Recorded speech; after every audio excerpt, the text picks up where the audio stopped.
The Vanishing School Girl. I attended a small English boarding school located in the leafy suburbs, approximately 30 miles from London. The school building was a modest mansion, previously a family home whose entire upstairs had been converted into the boarders' dormitories. Thanks to the Victorian architecture, these could only be accessed by following lots of narrow, twisting corridors, small landings, and stairs that branched off almost randomly. This incident occurred when I was 14 and was boarding on the top floor dormitory. One day, at morning break, I realised I'd left my maths textbook on my bed, so I raced upstairs to get it before the bell rang.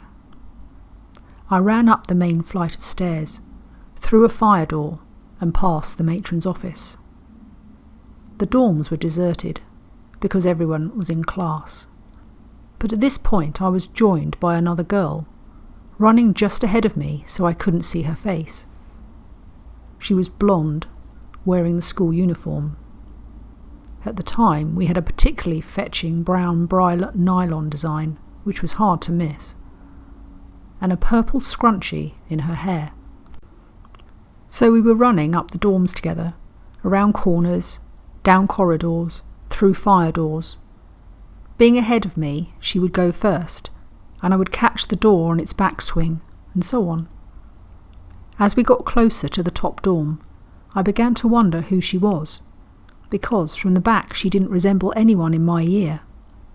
All this took place in a matter of 2 minutes, though, you understand, so it was just an idle thought. Finally, we got to the top landing. She was making for my dorm, and definitely wasn't in my ear. So I was about to say something when she pushed open the dorm door, ran in. I followed directly after her and arrived in an empty room. I was completely and utterly alone. I remember very clearly the feeling of total brain freeze as I took in the fact that the girl had disappeared. It was a sunny autumn day, and I could see motes of dust moving undisturbed in shafts of light from the window. After about 3 minutes of just standing still in shock, I half-heartedly poked under the beds and in cupboards, but I knew it was hopeless. There wasn't anywhere she could have closeted herself in, as I'd been less than a foot behind her when entering the room. In the end, I just grabbed my textbook and made my way back to class. I didn't tell anyone what happened for many years afterwards, and I'm still not sure I believe in ghosts. The Haunted Holiday. It was in September 1995 that my wife and I went for a week's self-catering holiday in Weymouth. Other family members should have accompanied us, but they had to cancel at short notice. The accommodation was a flat above a shop on the seafront. We were greeted on arrival by the owner, who said he'd hoped we would not feel too lonely, as the accommodation consisted of 3 floors. One gained entry from the street via a door and down a stone-flagged passage, then through another door and up a flight of stairs into the living room. This room was very nicely furnished and thick carpeted, as were the kitchen on the next floor up, and the 2 bedrooms above that. The bathroom was also on the top floor. Though I am not normally a fanciful or nervy person, but I must admit to a slight uneasy feeling as soon as we entered the first flight of stairs, though it was a bright sunny day. But we were very pleased when we saw what a pleasant living room it was. There was a big bay window overlooking the promenade, and you could not wish for a better view. After unpacking, I went up to the bathroom on the top floor to have a wash and a shave, and while shaving I had an overpowering sensation that someone was behind me. So much so that the hair on the back of my head stood on end. This bathroom was a long, narrow room, about 6 foot wide and 20 feet long.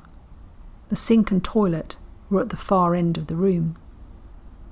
I remember thinking, if the light bulb blew at night, it would be awkward to get to the door, as there were no windows except a tiny skylight. This feeling of being watched occurred every time I went into the bathroom. On returning to the living room, my wife asked what the hell I had been doing to make such a racket upstairs. She said it sounded like I was dragging the drawers about on the wooden floorboards, to which I replied that it must have been next door. I did not mention the feeling that I had in the bathroom, so as not to make her uneasy.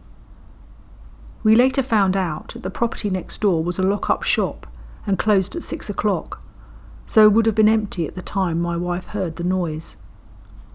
To add to my feeling of unease, my wife told me that when she was using the bathroom, she could hear what sounded like 2 or 3 people whispering.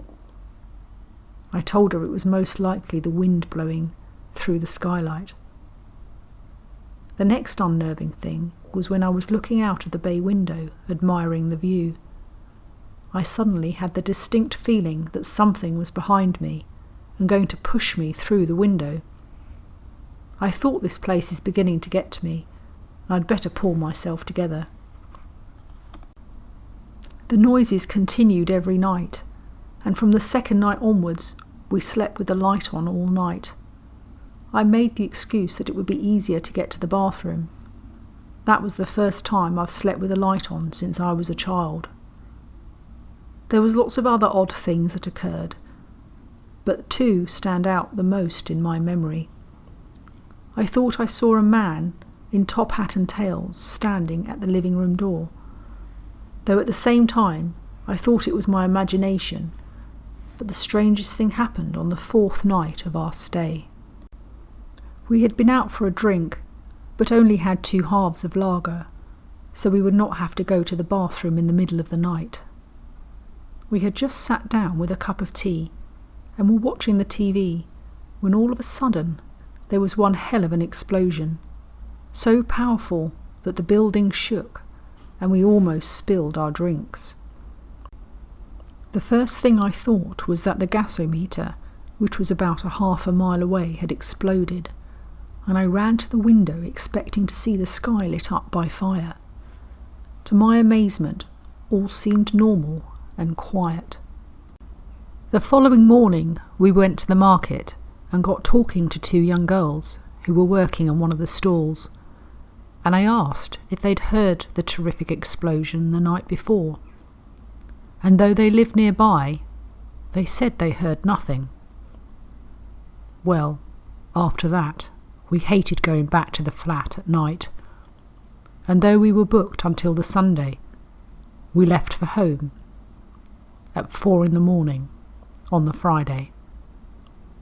As we pulled away, I remarked to my wife that I'd never been so glad to get away from a place before.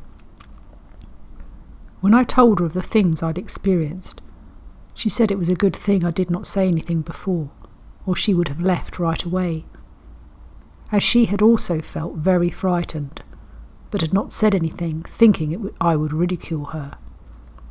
I am an ex-soldier with many years of service, and I am used to the sound of heavy gunfire, but the explosion we heard at Weymouth was more like a very powerful bomb.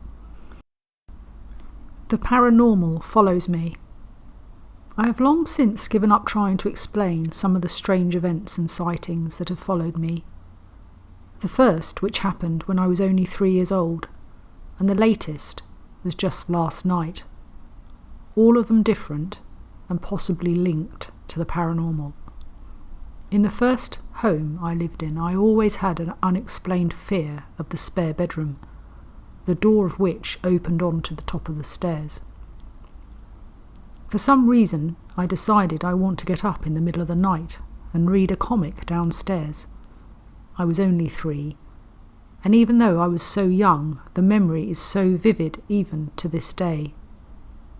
As I reached the top of the stairs, gripping the rail tightly, I took the first step, leaning back slightly so I wouldn't fall, and felt a huge shove in the back and went head first, roly-poly style, all the way down the stairs. At one point on the stairs, I actually remember being upside down, holding myself in a teddy-style roll, mid-air, before reaching the bottom, in the same position, but right way up, without any visible bumps, bruises or marks. Fortunately, this was the worst of my experiences. My second home was even less eventful, apart from the odd door closing by itself and lights switching themselves on.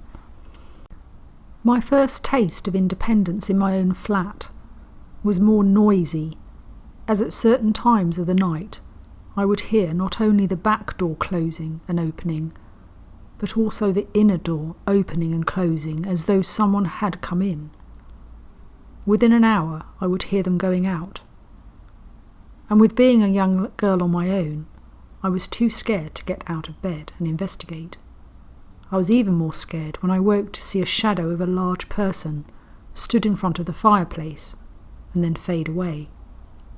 I never slept in the bedroom again and heard no more sounds or saw any more shadows. Myself and the lodgers, who on occasion shared my last home with me, often heard footsteps upstairs. One poor lad was a complete nervous wreck when left alone for a weekend. On my return he greeted me with, "Is this house haunted?" as he had spent most of the weekend running up and down the stairs to see who was up there. When I had a family come to stay with a young girl, her dad was woken during the night by hearing her talking to someone. When he asked who, she replied, "The man in the corner," to which he quickly turned the light on but couldn't see anyone there. The ghost with no mouth. I moved into a house, a normal terraced house, 1.5 years ago, and almost immediately strange things started happening. My son was 2 back then. I'm a nurse and was on night duty one night when my husband experienced poltergeist activity. He was sitting on the floor with a glass of juice on the glass top table next to him. He heard a scraping noise and turned to see the glass move in a triangle movement. It started to do it again, so he put the glass on the floor as he was spooked. 2 weeks later, he was out and I was lying in bed, and I felt a wind whip across my face and a feeling of dread. I can't explain it, but it was such an awful feeling. I later told my husband about it, and this is when he told me about the glass. As he and myself are skeptics, we didn't want to mention it to each other, as we both felt silly. After that, we were lying in bed one night, and we heard crying. Thinking it was my son, I went into his bedroom, but he was fast asleep, so I went back to bed. A couple of seconds later, our bedroom door opened, then slammed shut. I ran into his bedroom thinking he was awake, but he was in exactly the same position I had left him, and again was fast asleep. We have noticed my son's room is always at least 5 degrees lower than our room. He has now recently started to talk, as kids do when they reach 3 years of age, and he keeps saying, "Black Square is coming to get him," and is genuinely frightened, which in turn is frightening me. My son has said that the ghost has no mouth and wears black boots, but is naughty. My husband and I went away for a week, and my mother stayed at the house. We decided not to tell her so as not to alarm her, but on our return she said our son kept going on about Black Square. I asked her if she'd seen anything or heard anything, and she told us that one night she'd woken to find a black figure standing over her.